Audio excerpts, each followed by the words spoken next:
This is the Ecommerce Braintrust, a podcast about building momentum online for established consumer brands. Join our hosts and their expert guests for high-level conversations about e-commerce strategies, trends, and innovations.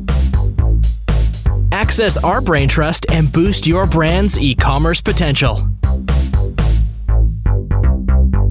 Welcome to the Ecommerce Braintrust podcast. I'm Julie Spear, head of retail marketplace services at Acadia. Today, I'm joined by two special guests that I have the privilege of joining for a discussion panel at eTail East this past week in Boston. Our first guest is Ash McMullen, head of e-commerce at Advantice Health, and someone who has been gracious enough to come on our show in the past to share her insights. I'm also joined by Stephanie Grubert, director of e-commerce sales at Torani, and someone who has a ton of experience both on the brand and agency side. We'll be diving into some of the key takeaways from our recent topic on tentpole events and how brands plan, execute, and build their e-com business on these big shopping days, as well as some speculation as to why there are all of a sudden so many of them for us to focus on. So with that, welcome Ash and Stephanie. It's great to have you on the podcast. Thank you. It's great to be here. Yeah, thanks so much. We're looking forward to it. Excellent. Well, let's dig in. The phrase tentpole is one of those words that really kind of came into industry speak without a lot of scrutiny around what it actually means for brands. And I've always viewed a tentpole event as one that has enough potential business impact that it necessitates a unique strategy that's fundamentally different from evergreen, day-to-day, and long-term strategies. But I'm curious how each of you would define a tentpole event and how you go about deciding which events rise to the level of this for your brand versus ones that might not necessarily make the cut. Ash, what's your take on this? So I remember when I first learned the term tentpole, and all I could picture in my head was this circus tent with the big giant poles that make these peaks, and which is kind of similar to what your sales chart looks like when one of these events happens. So with how we describe it at Advantice and how we define this has kind of become where, we're going to get that incremental traffic and those eyeballs and that biggest opportunity for new to brand sales that we wouldn't during the average week or month of the year. And our brands are more in the health and beauty and personal care categories. So we have Amlactin therapeutic body lotion, and that's more of a routine item that is in your consumable repertoire. So it's not really like your traditional Black Friday or back to school item that you need for that specific event. So Prime Day is a big tentpole event for us because it does create that tent spike. And it's, we're going to have those incremental eyeballs in Amazon and see where, we can enter the market with our new to brand shopper. If we have a new item that we've launched 6 months prior, we'll put that in there to drive that additional traffic. And with that new to brand shopper measurement piece of just understanding when our new brand level baseline will start after, and that post event impact when we have our repurchasers come back and eventually turn into loyalists. So Prime Day and even New Year, New You kind of hits on that beauty piece of tentpole that we participate in. I love that you entered it with a circus tent, because not only does the tentpole mirror the metrics, there's something about the circus energy that also works. So yeah, that's a good analogy. I definitely always thought more of a pop-up tent, like a tailgating tent, but I like the circus tent much better. It really does lend itself very well to what everyone that's in it is experiencing during, both in the lead up, but definitely during the event itself.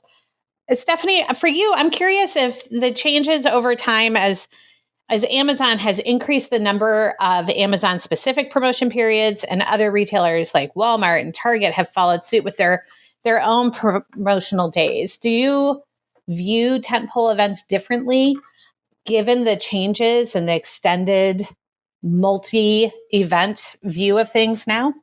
That's a great question. I think with Prime Day specifically, Torani, that's obviously the key one we focus in on, as well as Black Friday and Cyber Monday. For a food and beverage CPG brand, we tend to not necessarily have a lot of promotional activity a lot of the time. So it's a bit of an interesting space, especially since a lot of our business is heavily food service as well. So what we do in e-commerce and in our brick and mortar retail and how that all impacts itself, also we've found has started to impact our food service business. So we have to be extremely thoughtful in terms of what we put on Prime Day and with Target Circle and Walmart's deal days and everything else, we have to think about that very carefully now and how that's not only going to impact our retail and consumer facing business, but also our B2B business. So that has been a consideration that we're still working through tackling, to be honest, but we do recognize that we have to figure out what that point of difference needs to be and how to make sure that we can keep some of that channel separation, especially between consumer and B2B, but knowing that to a certain extent, it won't always be able to, we're going to always have a lot of crossover, especially with everything being so visible now, thanks to the internet. So yeah, but it is challenging. We do, similar to kind of what Ash said, if we are launching a new product, if we're or struggling with a launch that just hasn't gained the traction that we want it to, those are typically some of the things that we will try to find, especially in e-commerce, since that tends to be where we're launching more of our new flavors or new ideas and whatnot. We'll try to do those as featured items that some of the other channels, like especially B2B, may not have. That's not necessarily the space that our B2B business is going. So we'll tend to lean in with more newer products or products that are consumer focused so that the B2B segment isn't impacted as much. But yeah, it's a constant challenge even within the consumer the consumer segment to figure out what the right balance is. As a whole, we tend to not want to be too heavily promotional. So ensuring that we're not participating in every event every time in the same way to make sure it's meaningful to our customers. And I think that's something that's key, is to make sure that whatever brands do, they're thoughtful and strategic about it and not just throwing things up there just to participate, but making sure that the consumer knows, wow, this is actually something that doesn't go on sale often. I do want to buy it, or it does attract that new to brand purchaser. So those are the ones that we try to key in on, and hopefully between retailer to retailer can set a point of difference that way. Yeah, I mean, with the prolonged events and with the multitude of events and all the channels, some of that urgency for the consumer gets a little diminished. And so it's inherent on the brand to consider how you play a part in each of those events to ensure that the urgency is there and it inspires that new to brand purchaser or even the loyal customer to maybe increase their order volume a bit for that special day. Try a new flavor, or try a new, maybe add one more to your repertoire. Instead of just vanilla, maybe you're now doing sugar-free peanut butter as well, or peanut butter cups. So yeah. Oh, you actually just exposed me to a new flavor of Torani. I did not know that was an option. It is a new option. Actually, it's a new launch. So there we go. Sugar-free peanut butter cup. That sounds delightful. Ash, feel free to name a specific product as we go through this. Let's get the plugs in there. So for both of you, you're sitting in e-commerce roles that really are inherently cross-functional. How do you approach, you've talked a bit about it, Stephanie, but Ash, how do you approach planning for these events at a high level in your organization? Do you approach each of them individually, or are they planned as part of like annual planning, or do you tweak closer as you get closer to the event? What's the approach for planning for these tentpole events? So I'm a planner by nature, and I start planning for Prime Day in particular. The other tentpoles like New Year, New You, and Turkey, what might now turn into Turkey 30. I don't know. That number keeps it's going up. So yes, we'll see when comes fall. But I'll start planning next year in a couple of months. And what that looks like for Advantice, because we have 6 different brands and each of them is a little bit different. Carousel's in the foot care category. Triple Paste is your diaper rash cream. We also have an antifungal under that brand. And then amlactin is your therapeutic, body moisturizer with lactic acid. And then we've got our first aid products like Dermaplast and New Skin Liquid Bandage. So there's a lot of intricacies that go into that piece of it. So I almost create like this mini task force around what that looks like, because it all starts with, forecasting and what we think consumption will look like. And that's when I pull in my finance team and my supply chain team and sales, to what Stephanie was referring to about, your channel differentiation. So, and that's a big part of like, just when we do launch new products, like how are we differentiating it ahead of time so that we can kind of move away from, our star product over here being our star product on the physical shelf, and being omni-channel kind of creates this comfortable friction that exists that we kind of, embrace as a team and just work through it and do what makes the most sense for the business.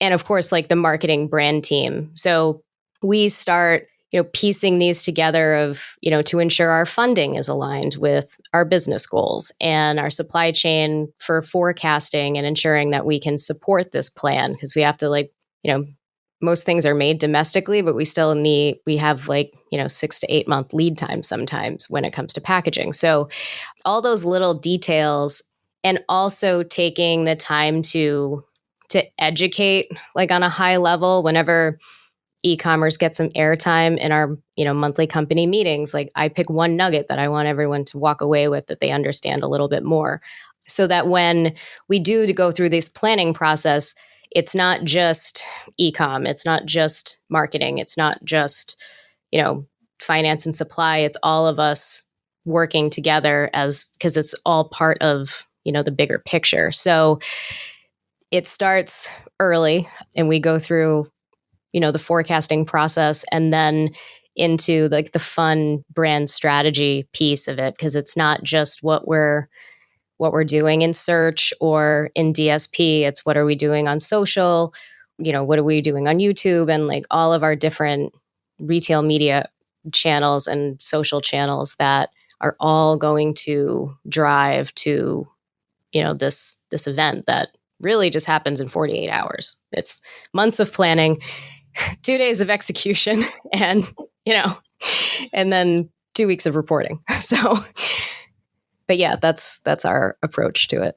Well, and, bringing in all these other functions within the business, Stephanie, are there things that you found to be more effective, or are there challenges that you've come across as you're bringing in various stakeholders across finance, operations, marketing, et cetera, to really ensure that you can capitalize on the events? How do you navigate that? What's worked really well for you, or what are some of the surprising challenges that you've encountered during that? I think that's a great question too. I think one of the most surprising challenges is, we're all immersed in e-commerce and have been for most of our careers, if not our whole careers. So we're used to thinking about this and whatnot. Coming from a food CPG company, when we're the manufacturer as well here in the United States, and heavily on the food service side of the business, the biggest challenge for me is just getting my company and some of the cross-functional partners at Torani to just think about the business a little differently, to think about it or to help them understand. And Ash mentioned she'll bring a nugget to her company meetings. And I think that's been a big key to it, is just that constant underlying education piece to help everyone at the company or at your brand or whoever, wherever you are, understand and know what e-commerce brings to the table. It's different than, your brick and mortar or your business, your B2B channels, really helping everybody understand why there's a point of difference in e-commerce and what that can do as a strategic leverage or a strategic initiative for the whole company to increase the brand sales, to increase the brand visibility, etc. So I think that that's been the number one thing, is just that education piece and making sure people understand and gaining alignment, really helping or making sure that you have alignment early on and that you include the right people from the get-go, right? So, I mean, there's nothing worse than planning and putting so much work into it, and at the 11th hour, having somebody be like, wait, I didn't understand that piece of it, or I didn't know, and then having to either scramble to totally replan everything or getting it killed. So I think that's probably that can be the biggest challenge for me at Torani, and probably a lot of other brands too, is just that alignment and making sure that everyone knows. So upfront communication, even if you don't have all the details nailed down, because chances are you won't, but just at least presenting it as early as you can so that people understand, what are your goals? Why are you doing this? What are your thoughts around what the discount might be, the financial impact of that? And then what's the payout going to be? Right? Like when you're talking to finance, even operations, when you're talking to anyone in your company, you have to understand, they need to understand why you want to do this. And if you're not clear on that, and you're not upfront about what the goals are and what the potential long-term payout of it is, then you're going to have a lot harder time getting that sign off. So making sure that that I do my due diligence, that I work hard to provide a solid business case. And again, by doing that, gaining that alignment early on. Those have definitely been key. Yeah, getting education to get that alignment, to get the engagement of the rest of the team that's something that I do hear from a number of brands when I'm talking with them. Mm-hmm. Defining success is super important in that too. What you were saying, Stephanie, about, what does that payout look like, and really picking maybe one or two things maximum, and not 6 KPIs that you're trying to hit. Like my favorite thing right now is glance views and traffic, because it's really the source of, your sales that you're driving. And it was a very tactile, like, means of saying, like, okay, we're going to drive this much traffic and expect, our conversion rate to be X. So then our sales will be around here. But it's like, it's that understanding from that first perspective of where you're going and what's getting you there. That helps with that whole piece of it. And, getting that means that our ROAS is going to go down, and that's okay, because we're going to intentionally do this a different way to achieve, a greater goal. Mm-hmm. Is there a goal greater than ROAS? Yes. 100%. I agree.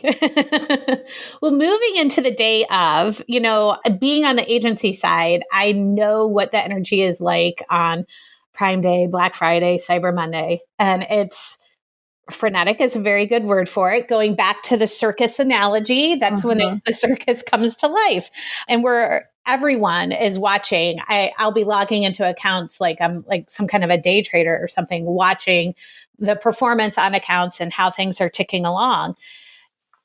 But knowing that there's not really one typical event, could you walk me through, Ash, I'm going to throw this one to you.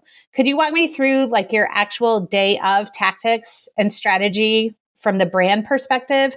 Are you constantly refreshing your reporting dashboards and maybe DMing your agency points of contact to ensure that you have enough ad budget left in the tank and things are going in the right direction? What goes on as someone heading up e-com on the brand side during these days?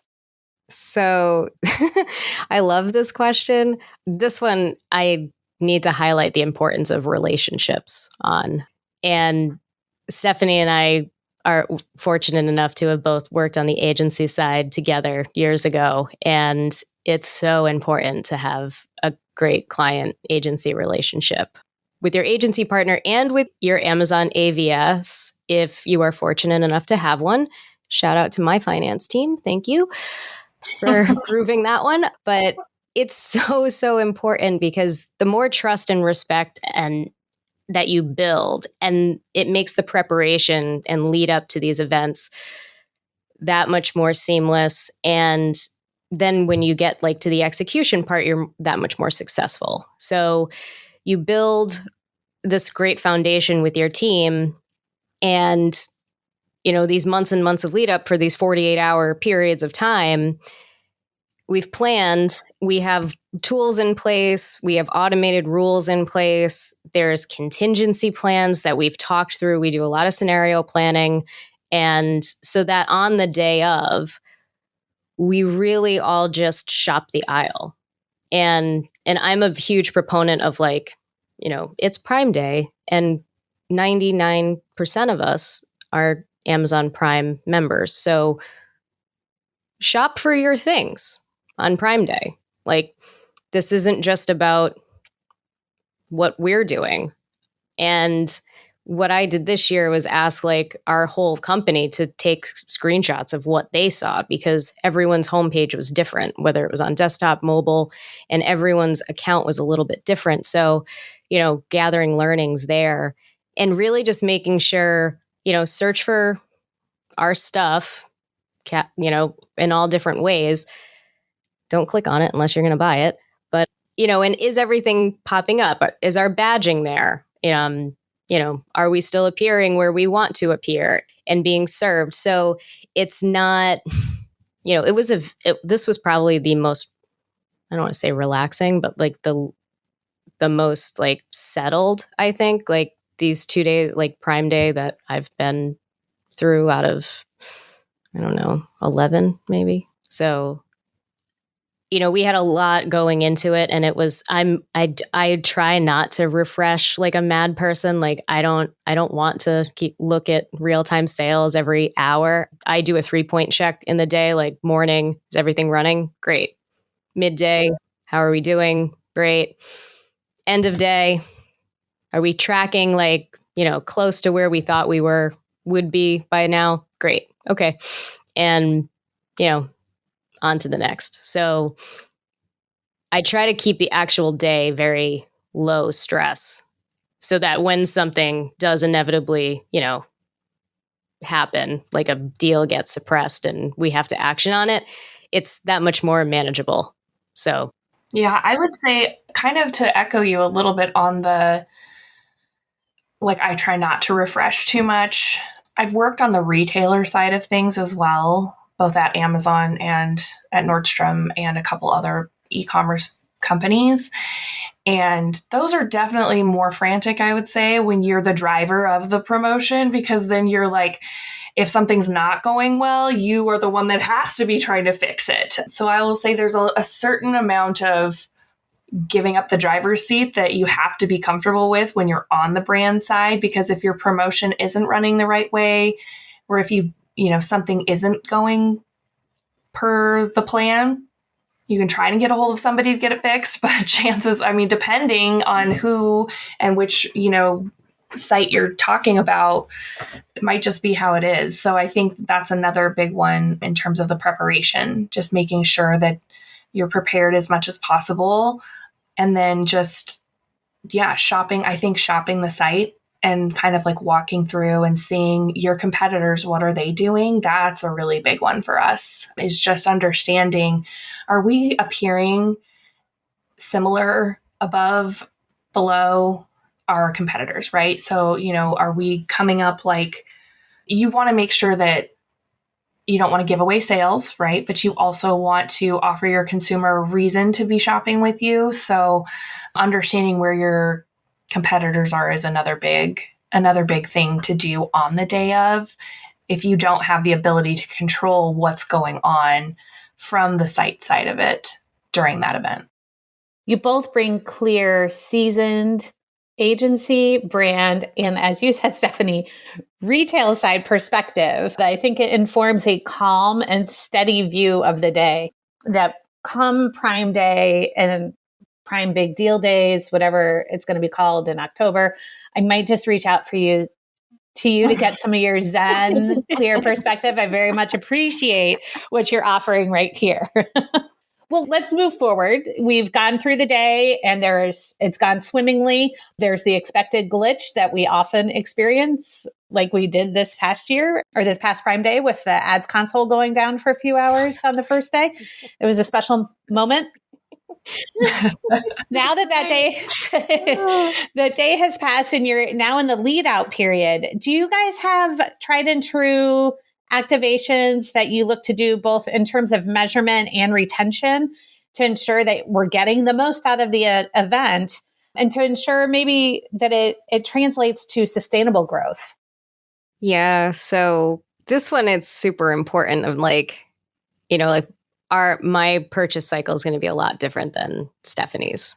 And even like from brand to brand and understanding that piece. And again, like that, what does success look like piece of the strategy and defining when you expect to see that increased baseline at a brand level, like where you see that halo impact of participating in a tentpole like Prime Day.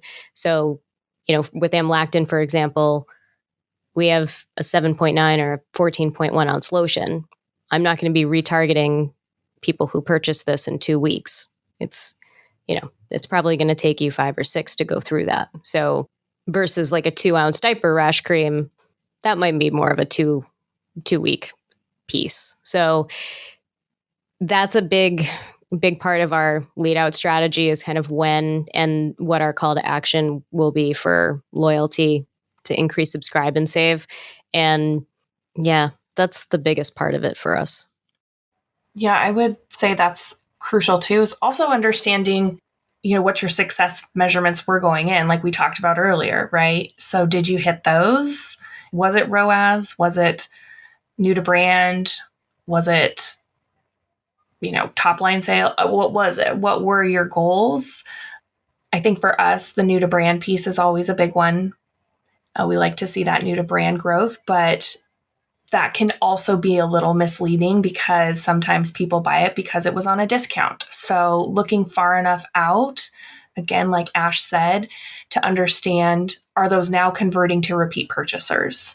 So not necessarily taking the metrics right when they come out, like, oh, look at how high our new to brand spiked, because that might not actually be a new Torani customer. So kind of understanding, again, that cycle of how long does it take them to use a 750 milliliter bottle of syrup. And, your subscribe and save potentially is a better indicator on Amazon for that. How many new subscriptions did you get? Yeah, I think those are all really good lead out metrics or things to consider. Were there added to carts that didn't check out? How do you retarget those consumers who maybe thought about you during the day but didn't pull the trigger? And all those ones who did, and again, making sure you know your cycle for your buy, but how long before you go after them again? So I think those are all just echoing pretty much everything Ash said. But it can be tricky because we don't have all that data too. Amazon keeps a lot of it close to the vest. So just finding those ways and finding those pockets to really lean in on where you do have the right information.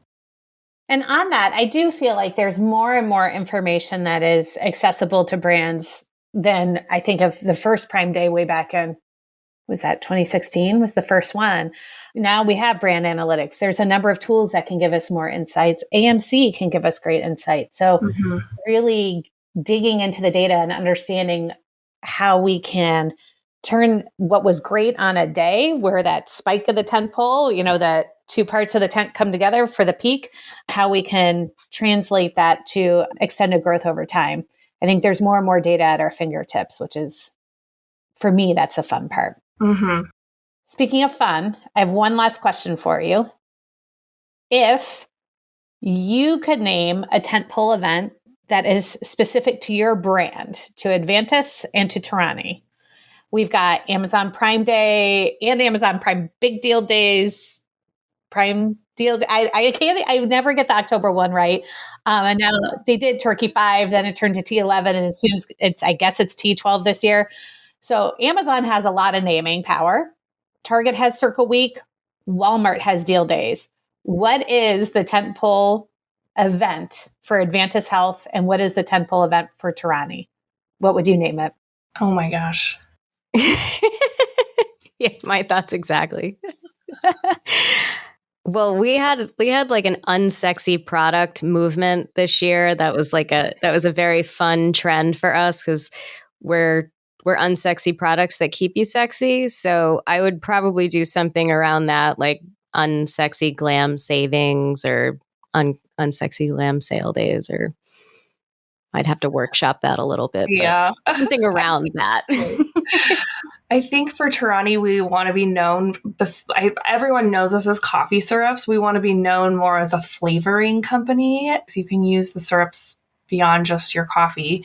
So probably something like Flavor Days, or I don't know, something like that, or Flavor Sava Days. There we go. I like it. I think that's like the perfect. See, I got the easy end. I just had to ask the question. I didn't need to name a day. Thank you for being game for that. I appreciate it. And I really appreciate you coming on to talk through Tentpole events, how you look at them, how you approach them, how you measure for impact, and then extend the benefits that can be reaped from them. Thank you so much. And I look forward to having you back on the podcast one day. Thanks, Julie. Thank you. It was a pleasure being here. Thanks, Julie. Thanks, Ash.